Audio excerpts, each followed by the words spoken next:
Hey guys, so I just wanted to say a few notes about Wordsworth's Tintern Abbey and Dorothy's thoughts on my sickbed. So for Tintern Abbey, and some of you guys pointed this out, which was great. If you look at the first stanza, you'll notice the emphasis on solitude. So part of what I was interested in comparing these two poems was sort of the use of community and the appearance of community. So unlike Dorothy's, I think William's really emphasizes solitude a lot more. And so we get that in the first stanza. You also get the sense of time passing in the first stanza, which I think is really interesting. And it's a sort of different way that memory is being used in Wordsworth. And some of you also talked about this in William Wordsworth. So you can see the 5 years have passed, 5 summers, 5 long winters, even the word again, again, again, once again. So that notion of time returning is really important in this first stanza of Tintern Abbey. And then in stanza 2 is where we start getting some really clear statements about memory from William. And many of you guys also pointed to these lines, which I was really happy to see. So if you look around lines 26 to 48, which I guess I should have said have your poems with you when you're listening to this. So you might want to pause me and go grab your poem. But lines 26 to 48 really seem key in describing what memory does. And it's things such as give us sweet sensations, give us tranquil restoration, the weariness of the world is lightened, a better understanding of life. These are all kind of phrases that come from lines 26 to 48 in stanza 2 of Tintern Abbey. In stanza 3, so we're kind of moving through the poem here, right? In stanza 1, we've really emphasized this idea of returning time. We know the speaker is experiencing solitude in nature, and that seems important to him. And then in stanza 2, we're getting a discussion of why memory connected to nature is important, what it provides for the speaker. But then in stanza 3 and following, we begin to get a sense of change, and it really focuses on this idea of change. And so if we look at lines 85 to 88, which is in the sort of very long stanza 4, and it goes over onto the next page, he says, line 85 is where I'm starting. Not for this faint I. And there your little note will tell you that by faint he means lose heart, right? So not for this do I lose heart, nor mourn, nor murmur. Other gifts have followed. For such loss I would believe abundant recompense. For I have learned, and then it continues on the next line, to look on nature. So let me just pause there for a second, untangle those lines a little bit. So the not for this do I lose heart, right? As many of you identified, he is sad about losing the kind of relationship he had with nature as a child.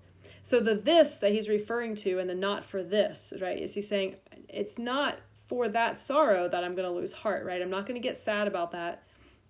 And why? Why is he going to get sad? For I have learned to look on nature in the following ways, right? So kind of lines 90 and continuing, he explains how he's changed as he's grown older and how he sees nature now. So has there been a loss? Yes. Does he kind of think nostalgically about himself as a child in nature? Yes.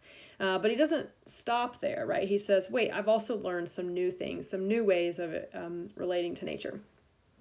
So that's kind of a little bit about the movement of Tintern Abbey. And then, of course, the final stanza is where we get the sister. And a lot of you guys said some very interesting things about kind of her role there. So now I want to say just a thing or two about Dorothy's poem. Let's see if I can get back to it here. It's a little bit confusing to flip through the way that I've printed these out. I don't know if you guys printed your readings, but it's fun.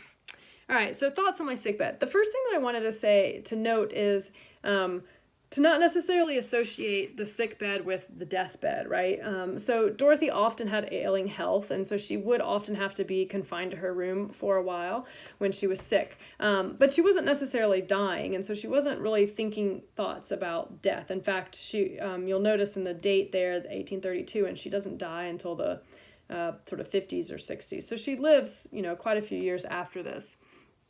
So I think the poem is not maybe quite, it doesn't come across to me quite as sad or depressing as some of you were reading. And I wonder if that was maybe why, if you were sort of thinking, oh, she's on her deathbed, and this is why. So one of the other things that I wanted to point out is the footnote, I think, on the title is really important. So I'm going to read it to you. So after the title, Thoughts on My Sickbed, you'll notice there's a little footnote.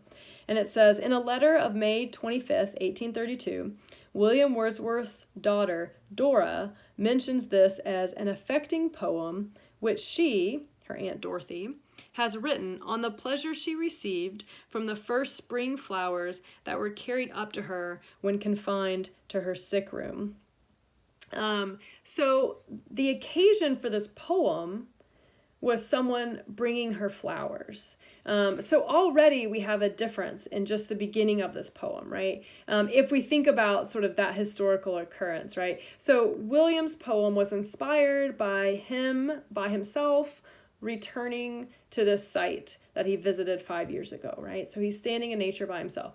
Dorothy's poem is inspired by a family friend, bringing her flowers to her, right? So they're both, yes, nature is inspiring their memories, but there's a different communal element to Dorothy's poem, right? And I think she has a really important line where she acknowledges that it is in fact the people and the friendships that are more important than nature to her and to inspiring her memory. And this is in lines, let's see, I've got it written down here, around line 29 or 30, right? So notice we've gone through 4 or 5 stanzas where, like William's poem, and you guys pointed out these similarities, where she goes through how much nature means to her, how she views nature. Nature is very positive for her. But then she says in line 29, no, then I never felt a bliss that might with that compare, which, piercing to my couch of rest, came on the vernal air, when loving friends an offering brought, the first flowers of the year, culled from the precincts of our home, from nooks to memory dear. So she goes through sort of that bliss of youth that you all talked about, right, and what nature meant to her. But she says that the bliss of her youth in nature is not as strong as the bliss she experiences in this moment, right, when a friend brings her the flowers. So yes, this could also be something about her saying how memory is sweeter than the experience itself, right? Which, as someone who's often confined to her sickbed, is probably a comforting thought, right? Like, I don't need the experiences, I can just live through the memory, and that's just as good. But I think there's also an element here where she's saying it is the communal aspect of it that is so important to her, right? It's the friend that's sharing the flowers with her. So that's a little bit different, I think, than the way that community in the form of the sister is working in Wordsworth's poem. I'm not sure that I ever sense that he positions his sister or the sister figure above the nature that he's experiencing, right? In fact, he kind of conflates them often. Where here, Dorothy seems to be clearly situating the community aspect, her friends, above the bliss of nature, the bliss of being young in nature. The one other thing that I wanted to say about Dorothy's poem is I want to make sure that we recognize sort of the agency and the power and the will that she claims for herself. So again, I don't want the title of a sickbed to kind of throw you off and to be thinking about sort of this weak, sort of sad woman laying here wishing she was out in nature, right? So those last 2 paragraphs are last 2 stanzas rather, are powerful, right? She says in line 45, no prisoner in this lonely room, right? So even though we often talk about her, and I do too, as, oh, she's imprisoned in her room, she's actually claiming quite the opposite, right? And she's saying, no, I'm not a prisoner in this lonely room. I saw the green banks of the Wye, recalling thy prophetic words, barred brother, friend from infancy. And she's intentionally echoing Tintern Abbey here. No need of motion or of strength or even the breathing air, right? So she's saying, I don't need to be moving. I don't need to have a lot of strength. I don't even need to be breathing the air that is by that Tintern Abbey. I thought of nature's loveliest scenes, and with memory, I was there, right? So again, just sense the power of those lines, right? Like, I'm not a prisoner here. I don't need to be out on the banks, right? With the power of my memory, I am there. And that's enough for me. So those are just kind of powerful claims that she's making, and it's a very kind of uplifting ending to the poem. which is an interesting kind of tone, I think, particularly the way that it starts out. So hopefully that's helpful. If you have other questions about these two poems, please just let me know.